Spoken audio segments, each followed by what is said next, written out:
वफाक को मजबूती और वसी मुल्की मुफाद में 27वीं तरमीम के लिए सबने मिलकर काविशें की।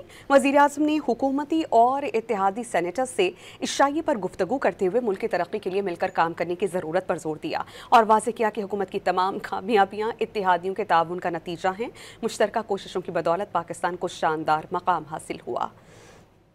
हुकूमत की तमाम कामयाबी इत्तेहादियों के ताउन का नतीजा है। मुश्तरका कोशिशों की बदौलत पाकिस्तान को शानदार मकाम हासिल हुआ। वफाक की मजबूती और वसी मुल्की मफाद में 27वीं तरमीम के लिए सब ने मिलकर कोशिशें की। हुकूमती और इत्तेहादी जमातों के सेनेटर्स के एजाज में दिए गए शाये में गुफ्तगू करते हुए वज़ीर-ए-आज़म शहबाज शरीफ ने तरमीम की मंजूरी के अमल में ताउन का शुक्रिया अदा किया। वज़ीर-ए-आज़म शहबाज शरीफ ने वाज़ेह किया कि तमाम इत्तेहादी जमातों ने कौमी सोच का भरपूर साथ दिया। पाकिस्तान की सिफारती कामयाबियाँ और दुनिया में नाम तमाम इत्तेहादी जमातों के दरमियान हम आहंगी और बाहमी इत्तेहाद की अक्कास है। वज़ीर आज़म ने बावर कराया कि मुल्क की माशी सूरत हाल में बतदरीज बेहतरी हो रही है। अल्लाह के फजल व करम से मुल्क में सियासी और माशी इस्तेहकाम की बदौलत मुल्क की समत दुरुस्त हुई। पैगाम दिया कि मुल्क की तरक्की और खुशहाली के लिए सबको मिलकर काम करना है।